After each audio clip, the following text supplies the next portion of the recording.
John Deere does not want to be your mom and pop tractor dealership that you can walk in and have a nice conversation with the parts guy. They want you to be able to walk into their dealerships like you walk into an Apple store to buy an iPhone. And they want you to leave buying something more than you expected because that is the model that they are trying to create as a business. If we keep saying, John Deere, you're the best, you are the best, you are the best, well, eventually they get to know that. And that's where they're starting to get to now is, okay, they know they're the best, and they know they have a grip on so many customers that they can now start to slack off.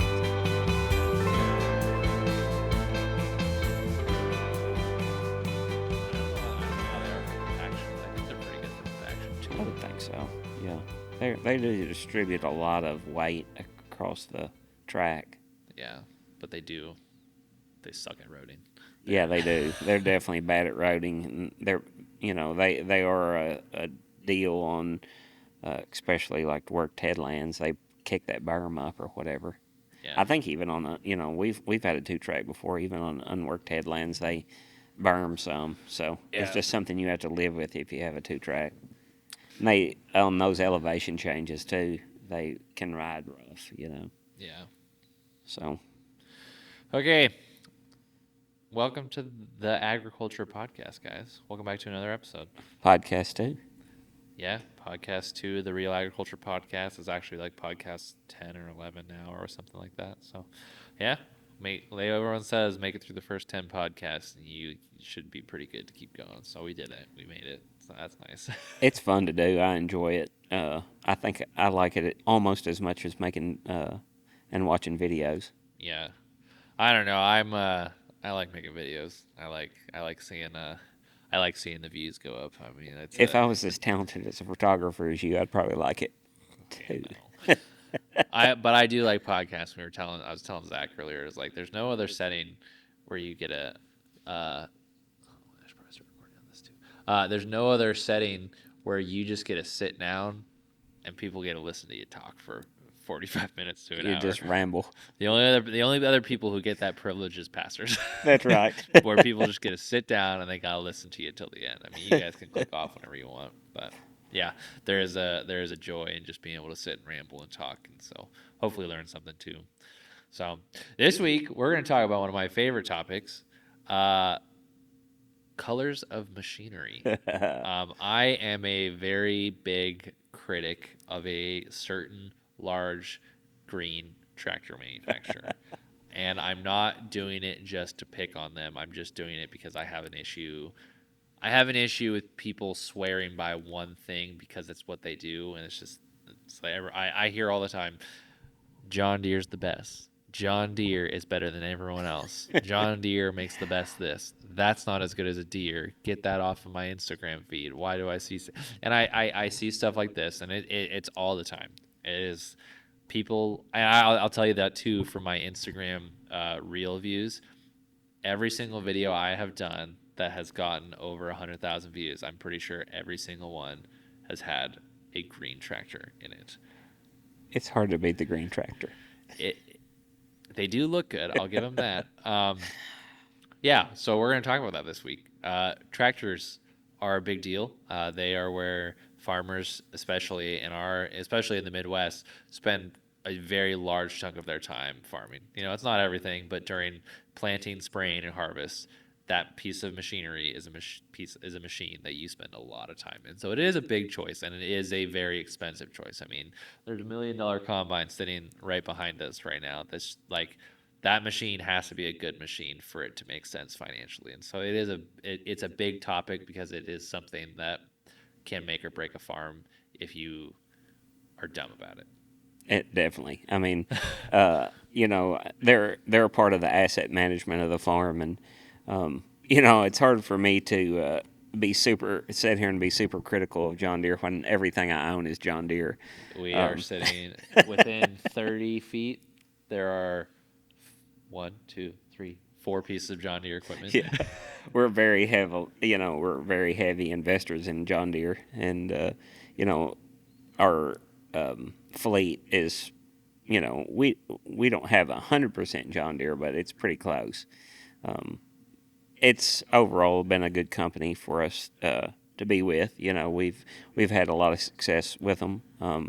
But over the course of time, we were casemen at one time and have just transitioned into John Deere. I still have good friends that are running the Case brand, um, and one of my very good friends is a dealer, so he was actually supposed to be with us this week and decided to take a trip to Florida instead. So Case guys, am I right? that's right, Case guys. I'm just kidding. The John Deere guys are heading to Mexico right now. So, yeah, no, like I have met successful farm owners with every color of machinery. Sure, yeah. You don't have to have one type of machine or another to be extremely successful in the space. A lot of it's about preference and also about your dealer network that you have in your certain area. Certain John Deere has a pretty strong dealer network nationwide, but every area, every region has a very strong specific dealer network that might be stronger than than its competitor in the region. So a lot of times that dictates what the farmers in the region are using. Here, it just happens that Hudson and then Greenway, which are two very large dealers in the southern tier, have very strong dealer networks. So a lot of people have come on to that, have adapted to the use of the John Deere machinery here because of those dealers. Mm-hmm. And I think that's the way it is. Like if you have a strong network of case dealers in your region, you're more likely to run that case because that dealer can provide the service and the parts that you need to keep you going, which is ultimately the most important aspect of that machinery is it's running in the field and not setting broke down at the lot. Mm-hmm. Yeah, and so yeah, that's the biggest thing. I mean, there are spots in the U.S. that I have personally been to where I see more red tractors than I do green tractors, and a lot of that is just because specifically Titan Machinery was the dealership had a very strong presence in that area, and they just had enough stores within a certain radius that they were able to support a large amount of customers in a satisfactory manner that the John Deere guys could, that the AGCO guys could, and that everyone I've ever talked to who is serious about running a farm will say the same thing. If that dealership down the road can get me a tech faster than this other dealership down the road, I'm going to consider buying those tractors, and that's a big deal for a lot of people because stuff breaks all the time. For sure. Brand new stuff breaks all the time. It's just part of the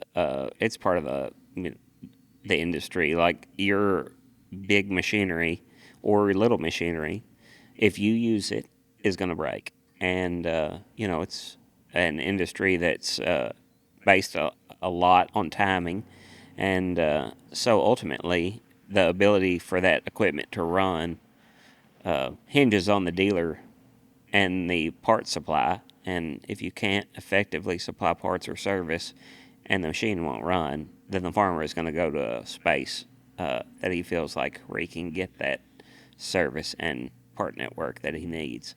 Mm-hmm. And, and that's what's dictated a lot of, like, the reason we went deer here in this far area of western Kentucky. We're at the very far edge of Kentucky here, close to Illinois and Missouri, but ultimately we still have to cross bridges and rivers to get there.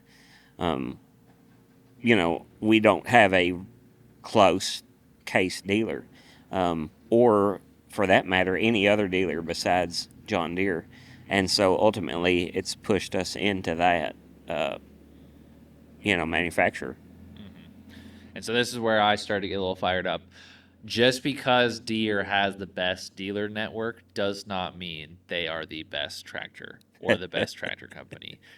I'm saying this as someone who really cares about the free market, and I care about people not getting complacent and doing a better job. If you talk to me at all, I I'm very passionate about doing the right thing and being an integral person. Like I will do what needs to be done to get the things done for the sake of them needing to be done. And so when a company like John Deere has gotten to the size they are and has a hold, like I can say looking at Neil right now, John Deere has a hold on Neil's farm because Neil doesn't have another option right now. And, That's and, and right. you could. There is a I, way to make it happen. yeah, Yeah, but realistically, it realistically, realistically and financially, Neil's best option and really the only option is to go with John Deere. this is what John Deere's been so good at is not only like they've over time have moved me into almost a 100% John Deere fleet. It's a big fleet, and it's not something you could switch out overnight. Hmm. But they've also successfully combined technology into their fleet, and their technology, in the precision space, is very user friendly. So,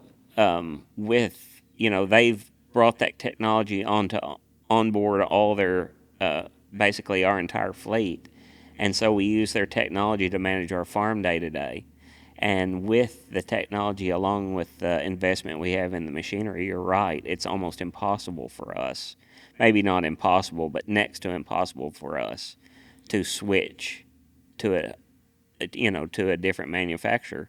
Not to say can't be done. I guess over the course of time, we could transition back into Case or Kloss or New Holland or whatever that manufacturer might be, but it would be extremely costly and difficult for us to switch. And Deere knows that. I Hmm. mean, it's not lost on them.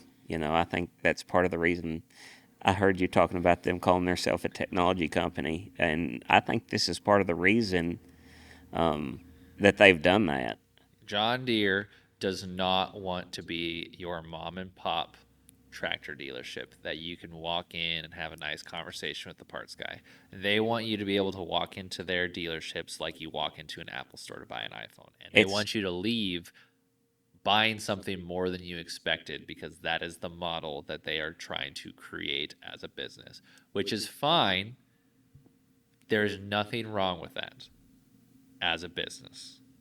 With that said, my biggest, and this is kind of like one of those points that I push back on with John Deere guys who swear by, oh, I bleed green, I love John Deere, they're just the best, is like, they're only the best until they're the best right now because yeah, they have a lot of technology. If we keep saying John Deere, you're the best, you're the best, you are the best, you are the best, well, eventually they get to know that, and that's where they're starting to get to now. Is okay, they know they're the best, and they know they have a grip on so many customers that they can now start to slack on things. I have heard multiple stories of not just John Deere dealers, but John Deere corporate not making things right the way that John Deere as a company used to stand by. There are guys who swear by John Deere because for a long time the company as itself and the dealers made a really big effort to do the right thing and take care of their customers because they knew, hey, we are the American tractor company and we're going to take care of American farmers.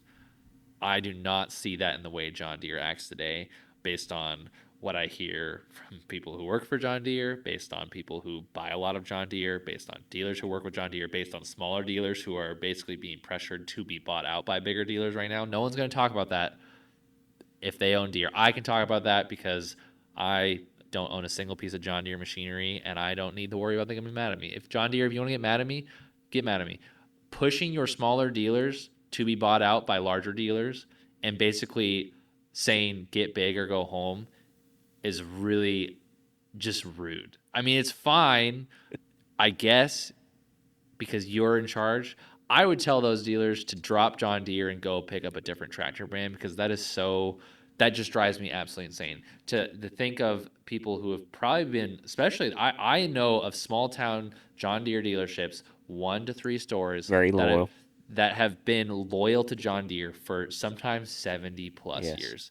And to have corporate come in and say basically you either need to be opening more stores or selling out to another large chain is a huge problem, guys. That is monopolistic mindset of all right, we are going to now conglomerate everything into a giant Yeah, okay, I'm gonna stop. I'm gonna stop. I'm gonna No, but close. I totally agree. I mean, you've definitely seen it, especially post COVID. Um, and I'm not picking on John Deere here. I I have am. I am. I have a lot of good friends that work for the corporate portion of the business and for the dealer network portion of the business.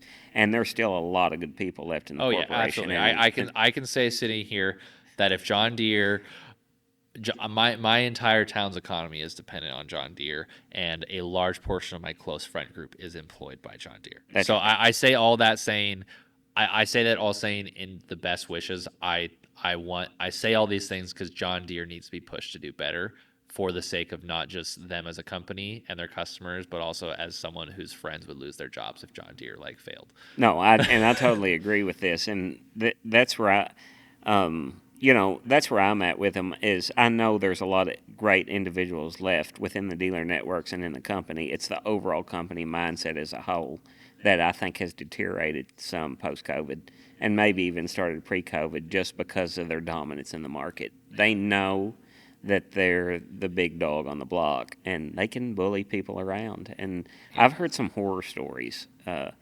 With with the basically the corporate portion of the company over the last couple years. So yes, customer service, or I guess the care for the customer has been reduced through the dominance of the manufacturer. Yeah, and also, yeah, remember that as a publicly traded company and as John Deere being, I think they're in the Fortune 500. The John Deere is a massive company worldwide. Massive. They are a publicly traded company, which means they have not only customers to answer to and a corporate boardroom to answer to, they have people with deep pockets to answer to. And if that those people with deep, like as someone who used to own shares in John Deere, I don't own them anymore. Just yeah. Anyways, as someone's like, yeah, I would like as a stockholder to have returns on that. Like that's totally understandable. To cut corners to meet those demands is something that's like really hard for me to Yeah, grasp. and I hate to see that. That one of the reasons that they've been able well, I mean, their dealer network is part of the reason, but I mean, one of the reasons that they have such a good name and such a large business is because of their quality control over the years. They created a great product over the years that was very reliable and a very high, you know, spec on quality. And then as their dominance, has grown, that whatever you want to call it, quality control, I guess, has been reduced. I don't know if it's from the quality of the workforce because they're not, you know, paying those people as good as they should, or just because the quality of the employees has overall been reduced due to COVID, or whatever the circumstances are that has caused that to happen. Ultimately, the product quality has been reduced, and it's and with that, there's been a lot of downtime on a lot of the new machines over the last few years, and they're basically like, we're not going to do anything about it. Yeah, I mean, they may cover the warranty, but other than that, they're not going to do a whole lot for it. We're used to, if there was a quality issue, they were going jumping over themselves trying to remedy it, to make sure it was right, and a lot of that has gone by the wayside. Yeah. So, okay, we'll stop bashing John Deere. I'm gonna start. Let's put some other sense on to just other brands of equipment. I personally am biased because I have worked with Fendt and some other portions of Agco and Agco dealerships, and so I am a little partial to them just as business because they treat me well, and I'm actually I'm also, and I say this all also as just someone who's a big fan of the product. If you guys have never ridden in a Fendt tractor before, find your closest dealer and make the drive and go drive one of their Fendt one cabs around. Its ride control matches the new John Deere just fine, and I'd argue it's even more comfortable. All that to say is, guys, the best way for John Deere to make better machinery and to have better dealers supporting you and for the company as a whole to improve is for you to know that there are other options, and it's okay for John Deere to know that you have other options to look at. Competition is one of the best things for a good product. The best, I think of the hunting industry. Hunting has a couple big names in it that are major manufacturers. but they all make pretty good products. And across the board, you can go to any major hunting brand and you can say, I'm probably going to get a good product that's going to match the other competitors, right? Yeah, I agree with that. I think competition makes every industry better, and hunting along with equipment manufacturers, you need competition in the space. John Deere needs solid competitors. Yeah, You and know. I'm starting to see it, and some people don't believe me. Fendt tractors are gaining a lot more traction. I think people are realizing. I know we just had a brand new Ziegler dealer open up in near our area, and their sole purpose is to sell Kloss and Fendt and Massey machines. That is their job. And you talk to guys who demo them. There's still, especially where I live, with John Deere's factory being right around the corners. Like there are just so many Deere guys, but there are a lot of guys who have been demoing Fendt, demoing Kloss combines, demoing Fendt combines, demoing Massey tractors that are really like what they're seeing. Yeah, I mean, here locally we have Tech, which is in southeast Missouri, and then Ag Revolution, which I think is in Hopkinsville, which is our AGCO Fendt. I think they even and Tech deals with Kloss as well. You're seeing those people come into the market space. Tech is a European dealership that has moved to southeast Missouri, and they're trying to carve a niche out, and they're just getting started here in these areas. But like our Ag Revolution dealer out of Hopkinsville, I have a friend that just got hired on, to be a salesman into this area, and we've never had a salesman previously. Mm-hmm. So they're making a play in the market space. Yeah, and that's something for sure that I'm seeing is there's a big push for Fendt tractors especially, and guys, go ride in one. They are really sweet machines. There is a price tag to them. They're about what a new Deere costs. They're not going to be a cheaper option. They're the equivalent. Yeah, they're the equivalent. With that said, they are engineered with efficiency in mind. I don't know how fuel usage actually compares to from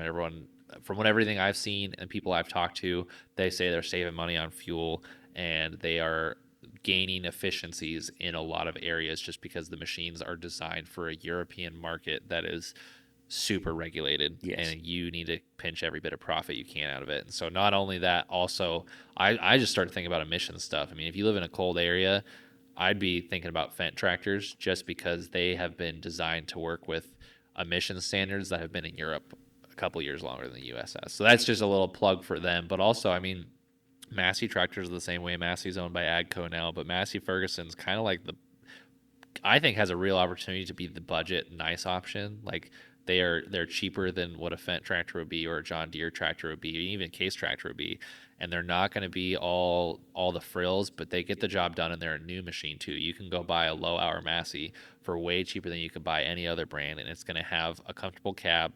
Not as nice. It's not going to have your massaging leather seats that you guys all want, but it's going to get the job done and it's going to do it in an efficient manner. And it's just the same thing. It's like you don't have to switch your entire fleet over, but it's like, hey, I tell people this, especially if they have a need for smaller loader tractors or auger tractors, like that's a real good opportunity. It's like, hey, if you have a machine that's aging out, get one on your farm for a couple weeks. See if you can get a demo for a couple weeks just to do things like that. Like especially dealerships that are trying to sell machines, they are trying to get demos on farms because demos sell. You talk to any salesman, demos are what sell machines. Yeah, and that's why that X9 combine's probably sitting there.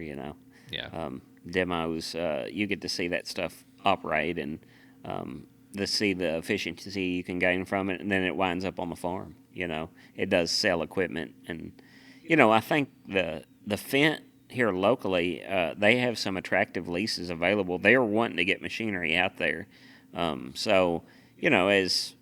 this is the thing is John Deere, or if you're a big Case person, that a lot of times they'll follow one or the other, Deere and Case.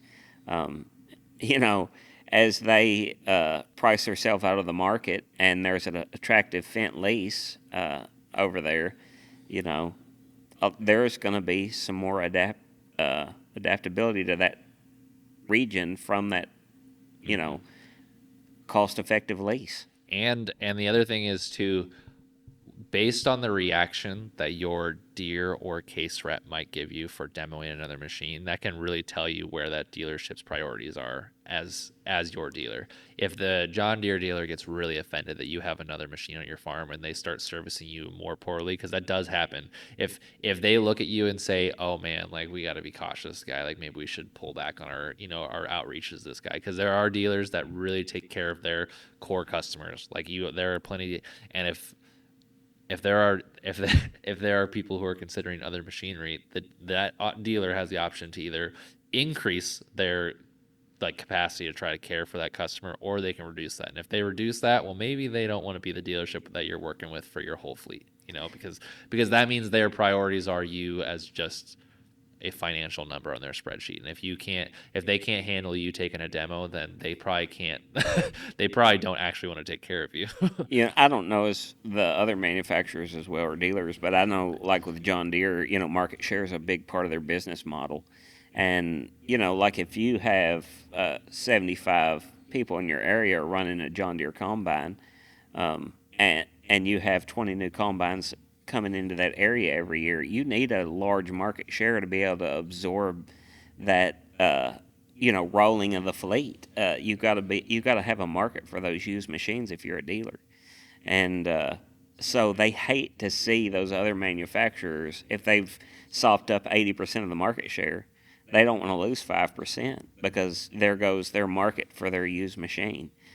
So their goal is to maintain that market share that they've accumulated over time. Yeah. And I think that's why you see such hatred, uh, especially in those large dealer networks, for an alternate manufacturer, because ultimately it does carve a space out of their market share, and then it limits their ability to move their used equipment. Yeah, which it's hard. If I was running that business, it'd probably be pretty hard for me to understand something it'd be really easy for me to be frustrated. But from the long term standpoint, it's like, would you rather have that ability to have a total monopoly, or would you rather be able to say, all right, and this is just also how different people think. I'm very much like, all right, I have the option to complain about this or do a better job. And so that's where the rubber hits the road. Is like, yeah, you do need that market share. So are you gonna up bonuses for salesmen? Are you gonna say, hey, like, what are your incentives for salesmen, or like, what are you gonna do to help take care of those customers better to keep them?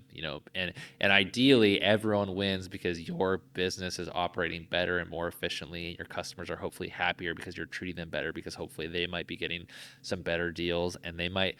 Would you rather have a short term, hey, I'm gonna make a couple grand on this trade in, or selling a used machine here? Or would you rather be able to say, yeah, I've had this customer who's spent millions with us over the course of 20 years because we took really good care of them? Which would you rather have? Which is more work, taking care of that customer for 20 years, or constantly hunting for new customers that you burn bridges with? Yeah, Everyone's going to say, yeah, we'd much rather have. Any business owner tells you, like, we would rather have one. This is something you guys should know if you work in marketing.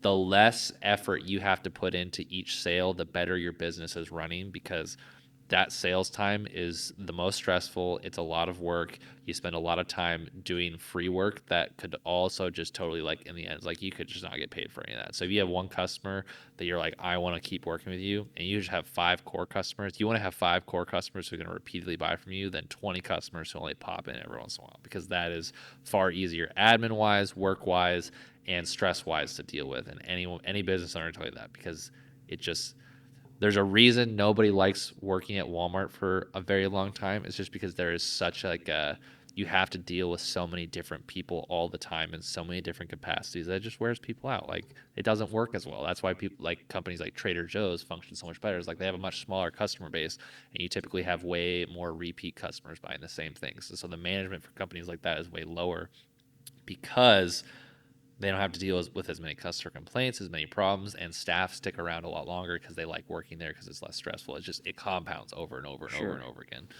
Yeah, I'm sure. Like your local whatever dealer network is, gets very frustrated with the corporate uh, you know part of the business, because they can only cover themselves. They can't cover the corporation. So um, I'm sure it's frustrating for those dealers.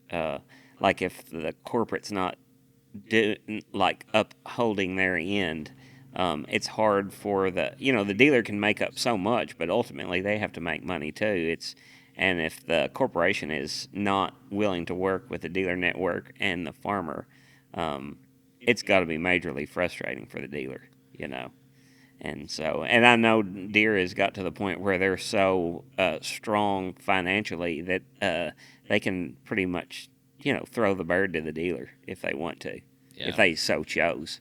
This is a little bit of a side note that I just learned recently. There are several manufacturers, not just one, that are starting to open and own their own dealerships, sometimes under different names, sometimes adjacent to these companies. There might be a very real possibility down the road where you are not walking into your name brand dealership of Hudson or Greenway. It's like, oh no, I'm just going to John Deere. I don't know what John Deere will do, but I could see that happening because I know on their goal is for like their operations center app to eventually be able to buy parts, technology, and machinery directly like Apple from the app. Yeah. So what does that all equate to? I personally was looking. There are two European manufacturers that I know of that own multi-store dealership chains, both in the Midwest. I'm not going to say their names, but they are operated under different brand names. But if you do a little bit of digging on their website, you will see that they're actually owned by the corporation that manufactures that machinery because they've realized, especially overseas manufacturers, like, okay, if we want the dealers to be done right, maybe we should just do it ourselves. And I think Deere might get to that point too, where it's easier for them to say why do we want to deal and I'll go back to forcing stores to be bought out. Deere's management is a lot lower when you only have to deal with a handful of really large dealership chains and you have touch points. If say Hudson owns 15, 20 stores, okay, it's a lot easier for John Deere to deal with one or two people from Hudson than those people would be individually from 15 or 20 stores because now they're, and that because that's just a lot of management. Sure. And on Deere's side, it's like, well, why would we want to spend so much time doing that when we really just want people to buy our machines? That's what we want. We want people to own our tractors, and the easier we can make it and the less money we have to spend acquiring those customers, the better. And so if they just say, well, let's not deal with all this corporate overhead. Let's not deal with managing all these different partnerships and poor service from other people out of control. We control that. We now take the profit that all those dealers are making. And in an ideal world, they lower their prices. Yeah. But in the real world, they still charge you the same amount that the dealer would, and they just take all that profit home. And I think that's what will happen. They also these corporations know that like in the ag sector especially, there's going to be a major uh, consolidation of farms in the next 20 years just because our industry is so old. And with that, there's already a small number of farms or owned farms, you know, that are actually operating in America. And once you reduce that number again by a third, there's only a handful at that point. And It's a lot easier to sell 30 tractors than 3 tractors. that's right. Those farms become very big and they purchase very large quantities. And uh, it's very, I would think, it, it would become very easy for Deere to have a option on the iPhone to, if they had no haggle pricing or whatever, like it was just whatever they put it on, like you pay this much for that option and there's no haggle, and somebody can just click on their iPhone and switch their fleet or trade their machine. And all the money is comes into Deere's coffers and they don't have to pay a salesman or a dealer network. Why Yeah. wouldn't they do it? Do you know why? One of the reasons I think John Deere claims they're a tech company. Why? Tech companies have very, very large profit margins. If John Deere's a tech company, that means they need to be making 30 to 50% profit margin on every product. You guys know how crazy 30 to 50% profit margin is? There are only a few industries that get away with that. Tech industry, clothing manufacturing, high end clothing manufacturing, and not automotive. What's the other one? What's another? There can't be very many. I bet you hunting's probably about that, which I wouldn't doubt it it. would fit into the high Yeah, end apparel. Like, yeah. no offense to your Sitka gear, there's no way that costs $150 to Oh make in no, China. no, for sure. Their stuff is, is very low quality manufacturing, Yeah, very high quality marketing. yeah, and so that's marketing. That's the other one. High end creative design is very profitable because you're making. Why would if you're the best around, you're gonna charge the cheap guy who's not as good can say, well, I can do that for $1,000. The guy who's really good is like, well, I'm gonna do it faster, more efficient, and it's gonna look way better, and I'm gonna charge you 10 for it. And the profits are huge on projects like that. And so John Deere looks, and I'm sure any company on the Fortune 500 is probably expected to act that way. Is like, hey, Apple has proven that they are a highly profitable company. Be like Apple. And that's my other thing is just like John Deere, you don't need to be Apple. You can be John Deere. You probably don't have a strong anymore.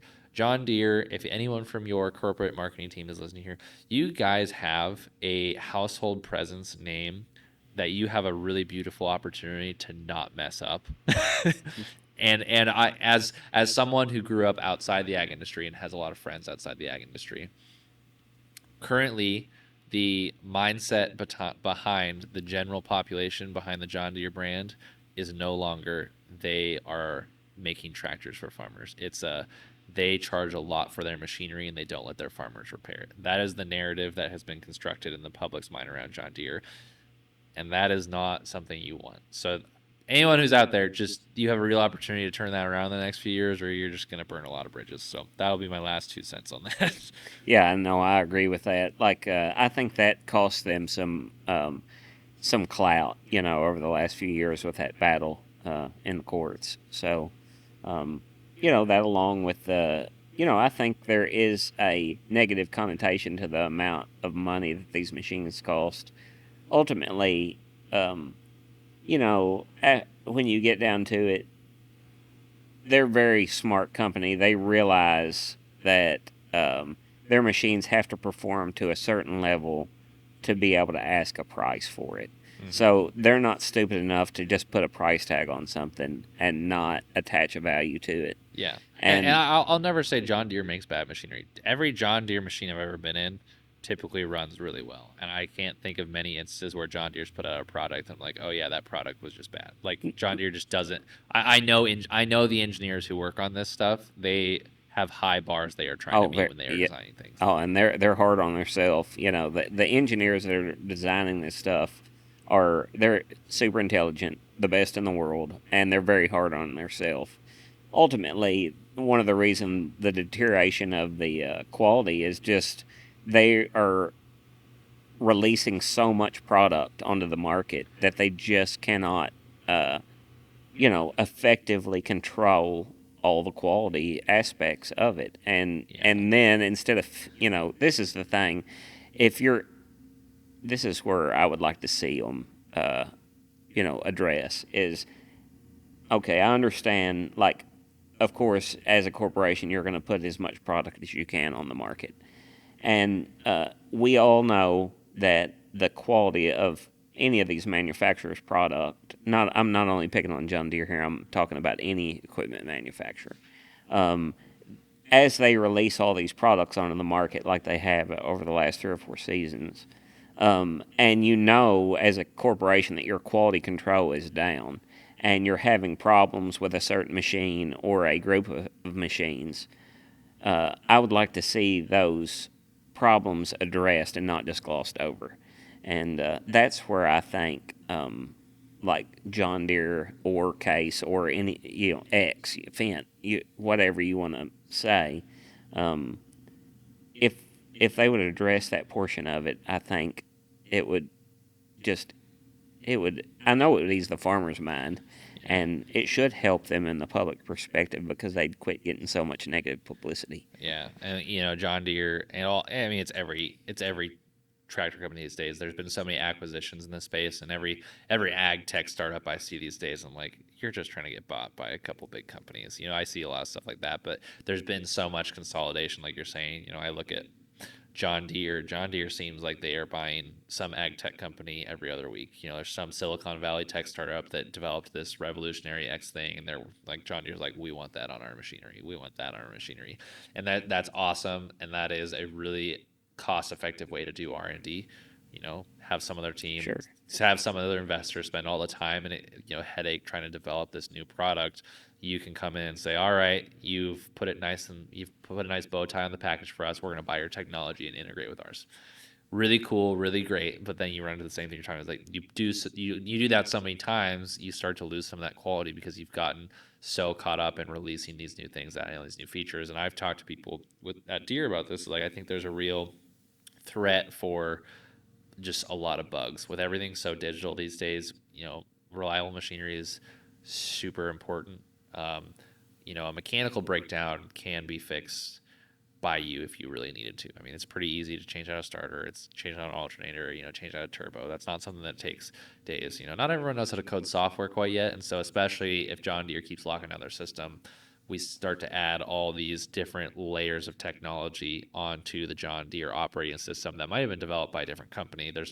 I know John Deere has a ton of software engineers, but there's going to be a lot of integration that needs to be done, and there's just a lot of work that needs to be done. And I think we're going to see some of that deficient qualities in a lot of the tech too, just because it's not going to be cobbled together. It's just going to be very baked, and I can talk about this coming from the software space where I use video editing software. Adobe products have been this way for a long time. Adobe has continued to just add feature upon feature upon feature to Adobe Premiere specifically. And I edited on Adobe Premiere for years. And Adobe is the same way John Deere is. They kind of have a corner on the software market when it comes to creative stuff. Like, I've slowly started moving away, but I mean, I'm literally staring at two Adobe apps sitting on my home bar of my laptop right now that I literally have not found any option that I can switch to that is like quality comparative wise, Yeah, they're just dominating the space. dominating the space. Premiere had gotten so bad though because they had spent so much time adding feature after feature after feature that it just crashes all the time. There's so many bugs, and I know people who are still editing on it, but this other software comes around, DaVinci Resolve, and it doesn't have every feature that Premiere does, but what it does do is it runs reliably and I don't have to lose my work because of it.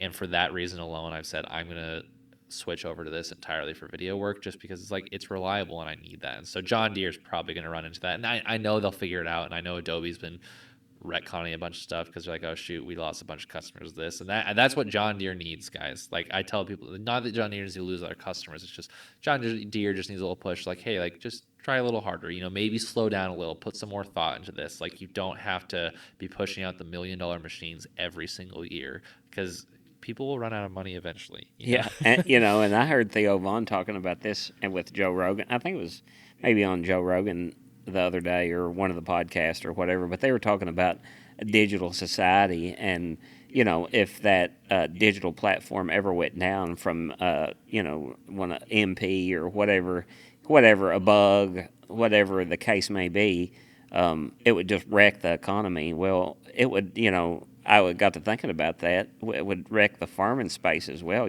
Like this farm is contingent on technology and the technology we have on board our machines. Like our planters won't even function without the GPS on them. And I was thinking the other day, could I plant a crop without it? Well, currently all I have is a 4-row planter that doesn't have technology on board. Good old Armstrong auto steer. Yeah.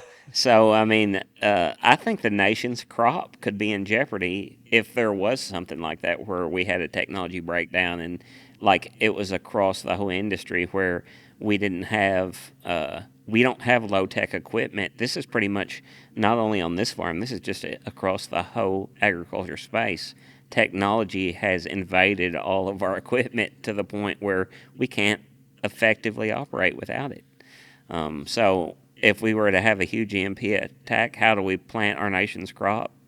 I don't know. It's going to take a long time to plant this farm with a 4-row.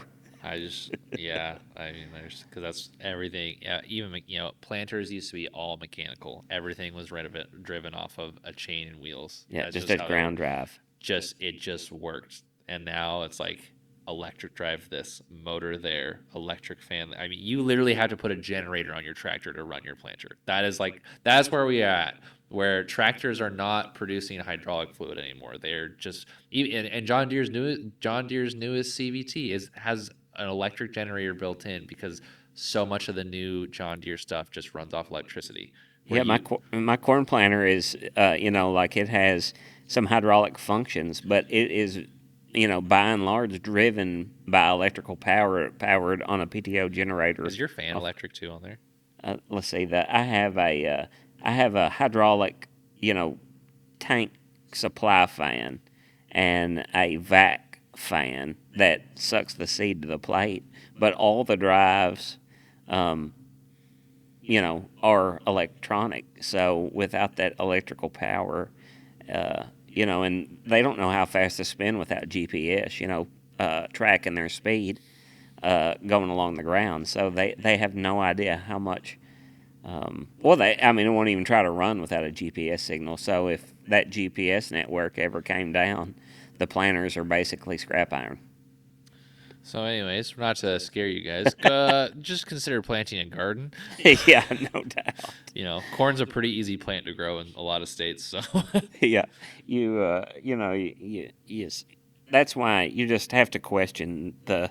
Well, of course, a politician's always out to line his pocket, but when you see them provoking, wars on foreign lands that have nuclear capabilities, you wonder what they're thinking. oh, what's even? This is gonna have to be another podcast for another week. I was talking to someone who works for a large seed company, but not the large seed companies.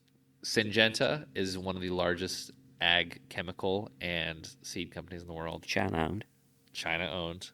Bayer is a German owned, very, very, very, very large. Like not John Deere size. They are up there. Like if you're ranking largest ag companies in the world, Bayer's got to be Oh, right below possibly John Deere. They are yeah, I would huge. think Bayer may have the largest I'm gonna look it ag up. space in the world. Where's my phone? They're definitely one of the largest companies in the world. My phone. Just Bayer as a whole is a humongous corporation. Yeah. Anyways, so we talk about these conspiracy theories. Do you know that pretty much every single seed company in the U.S. has some sort of license from Bayer? Well, they have to. Same with Syngenta. Every single chemical company or seed, you just have no options.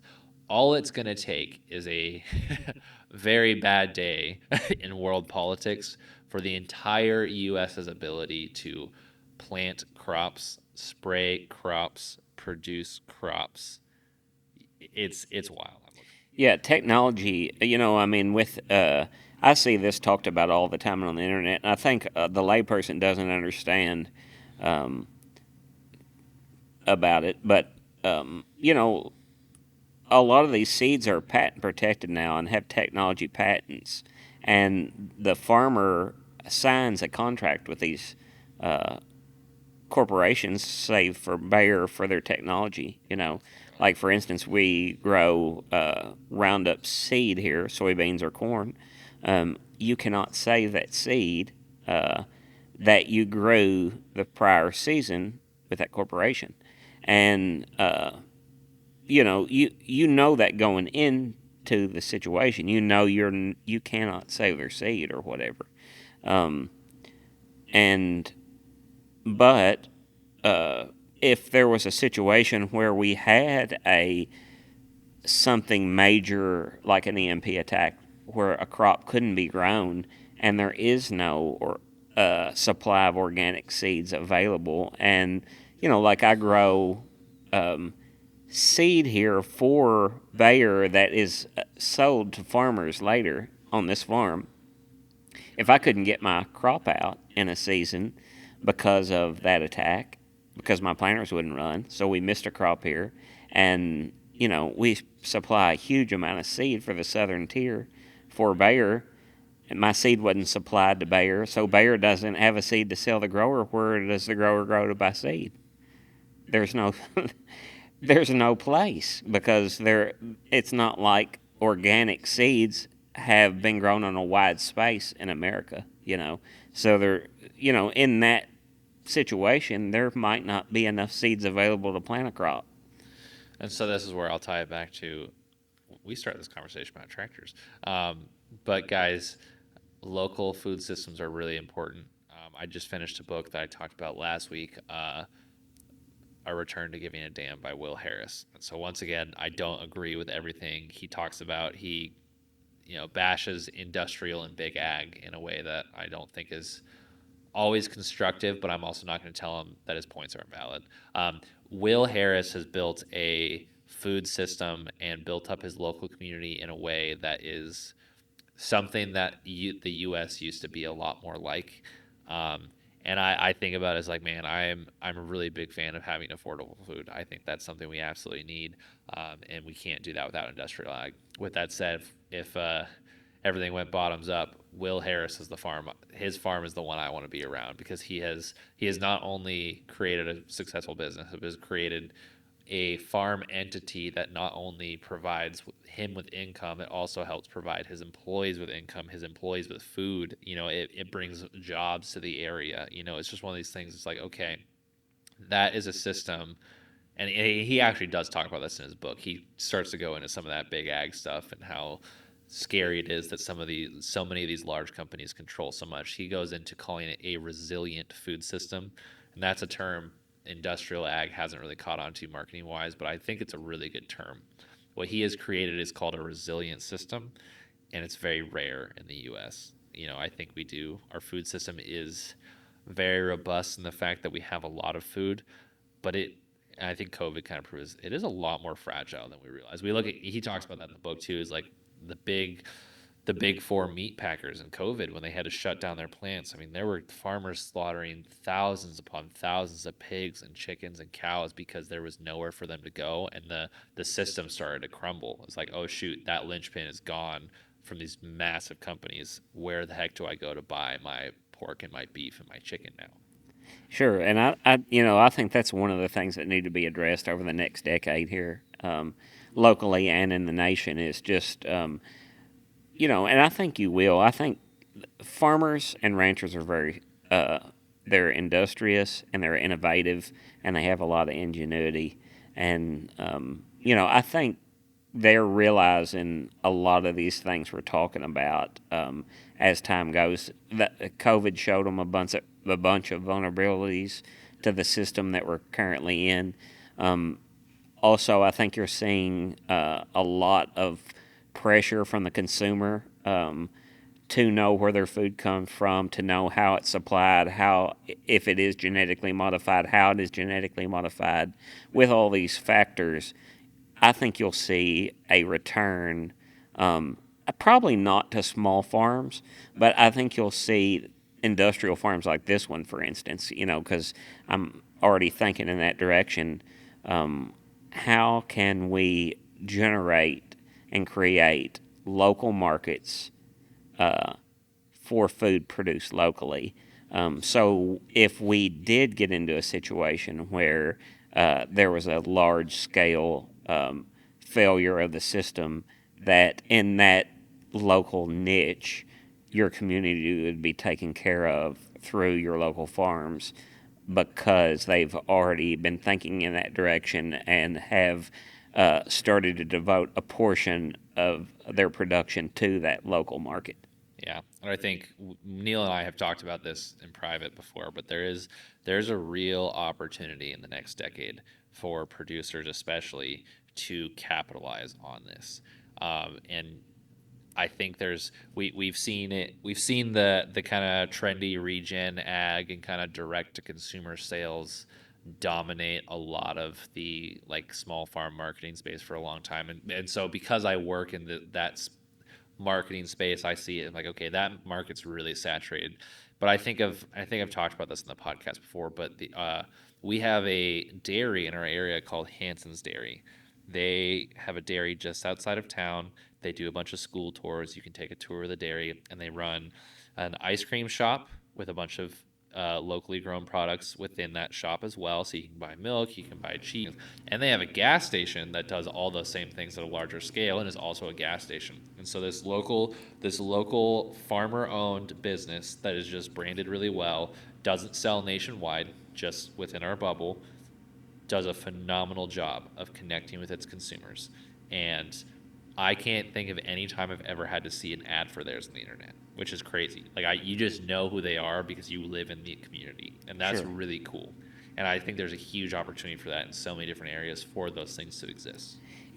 Every time I travel, I love to use Nashville as an example because it's a, we're very close to the Nashville metro, and I get to travel into the city a lot, and I see a lot of trendy urban consumers there, and I know that if I was to come with a locally grown, sustainably sourced product, I could be very successful in that market, just because you go up there and you see people that are craving that type of product. So if you're a small producer or not a producer yet and you're like, where can I carve a niche out? I think this is a niche. Yeah. I think there's for a long time farmers markets have been a thing, and farmers markets they're trendy, but I think what you're talking about is like I don't think it's going to be a bunch of small people, like a small operations. I think it could start out that way, but I could very easily see becoming kind of like what Will Harris is. And we got to have that guy on the podcast. I'm going to get a hold of him for sure. That'd be such a cool guy to have on. His operation has grown to thousands upon thousands of acres and hundreds of employees. Like that's a really cool thing That to is. see. And they're still able to do the farmer market style markets, but all under one ceiling. And I think there's just a certain level of a lot of people don't go to farmers markets because it's just I don't say it's stressful. It's just a lot to walk around and choose who do I want to buy from, who's this grown by. Like there's just so many different options that you kind of get overwhelmed by buyer's choice. There needs to be, and I think this is where savvy business people who also are farmers and vice versa, farmers who are also savvy business people have this opportunity to capitalize on like a local farm store where it's like, hey, we produce a lot of the stuff that goes in the store, and maybe we bring, there is a place to go like Walmart, not as big as Walmart obviously, but there's a place to go that it's like, okay, I can know the people who grew this food live within like a 2 hour radius here. It's like, okay, 2 hour radius is a reasonable enough time to get food fresh from one part of the state to another. Nashville, 2 hours away, that's a reasonable amount of time to draw a 2 hour circle around Nashville. What crops could I get to a store from here from local producers, or what operations could I possibly buy one day to help produce this crop? And so there's this beautiful opportunity as consolidation continues to happen, or for people who want to get in. This is, as much as it's a stressful time to be getting into agriculture, there's a lot of opportunity right now. We forget about that so much. It's like this is the most like precarious time to jump into running a farm operation. With that said, there's a real opportunity to be really good at it. There is. There's a huge opportunity for ag in the next decade. Especially into these niche markets or these fresh produce markets, and hey, it's not only food that can be produced. There's lots of different agriculture products that can be supplied to Yeah, this same beef market. tallow's the one that's real trendy right now. It's like apparently great skin moisturizer and super good for a bunch of other things like beef tallow. Like that's made out of excess fat from cows and hides. Like that's crazy. Like Yeah, yeah, there's yeah, tons of market potential, tons of products to be potentially marketed to the consumer that is actively searching for that type of product. So yeah, we got to do another podcast on this one. yeah. Well, we can't give them all our business ideas, Neil. We don't let someone else steal that. I'm just kidding. No, there is so much opportunity out there, and we started this podcast talking about John Deere.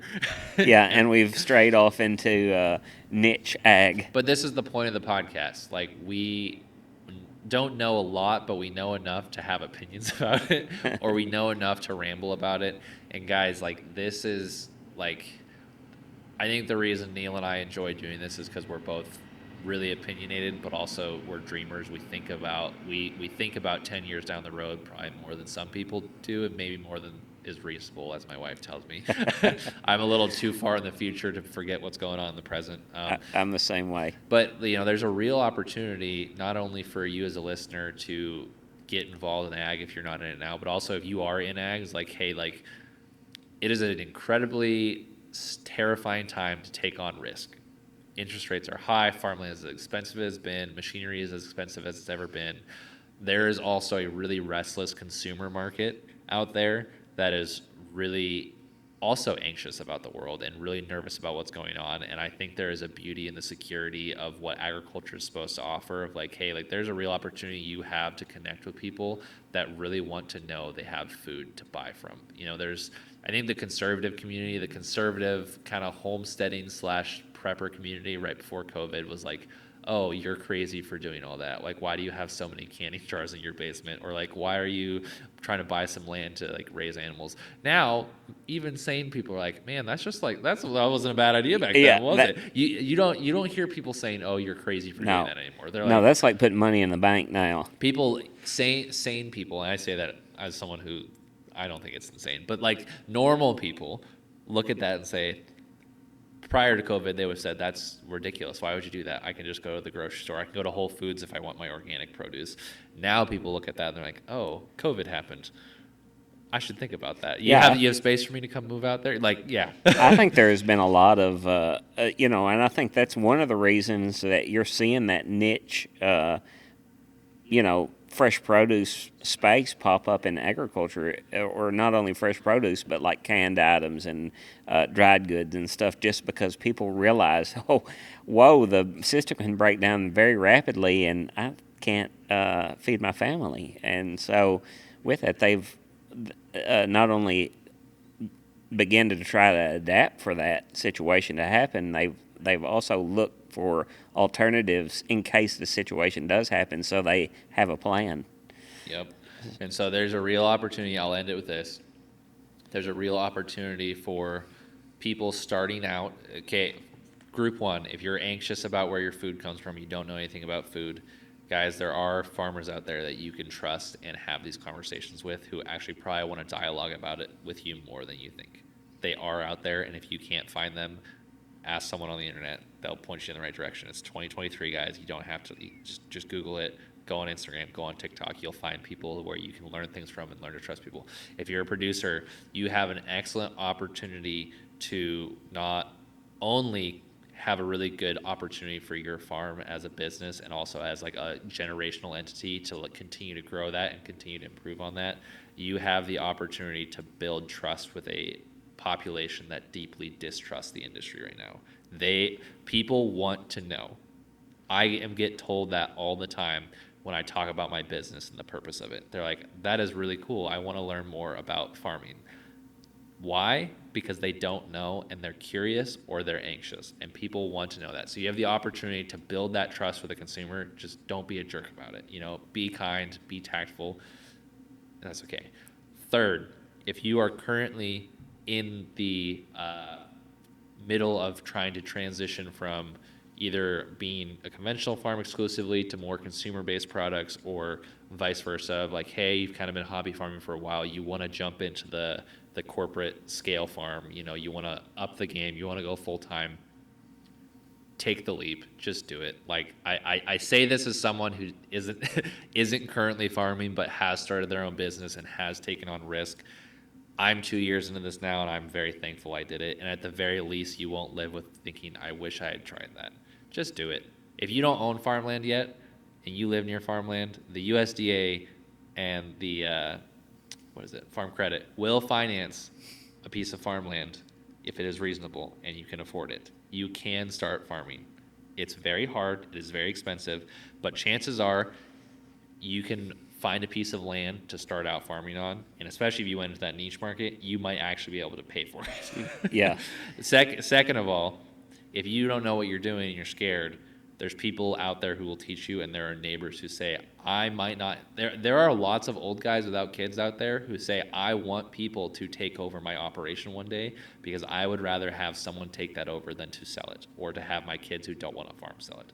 There are guys out there, I have met more than one, who have said, I would rather give my land to someone at a fair discounted price than sell it for auction price because I care about the family farm. They exist, they're out there, and they want it to happen. Okay, guys? They are. There is a bunch of aging farmers that are looking for succession plans.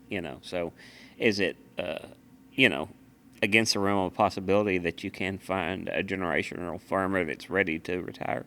No, it's definitely not. Those opportunities are out there if you're willing to beat the bushes and work hard. And I'm going to echo your sentiments that there is a huge opportunity over the next decade for expansion of, direct consumer goods from these farms. And I would like to challenge, if you're a farm similar to this one, to begin your thought process of how you tradition or how do you transition at least a portion of your production into that space over the next decade.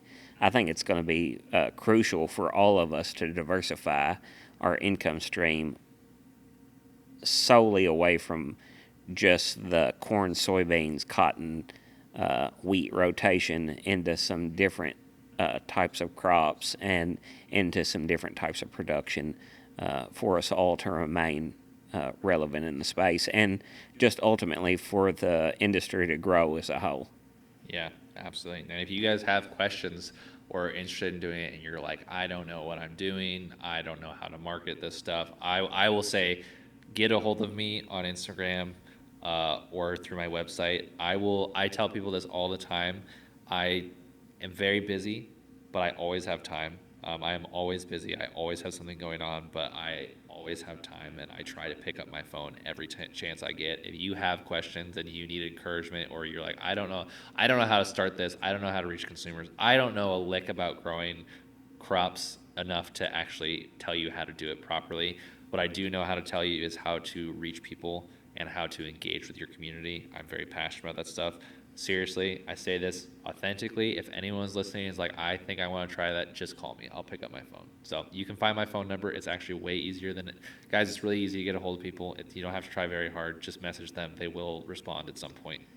Maybe not like Elon Musk or Joe Rogan. I've tried, but you can get a hold of them. So okay, we gotta stop. We're gonna keep going.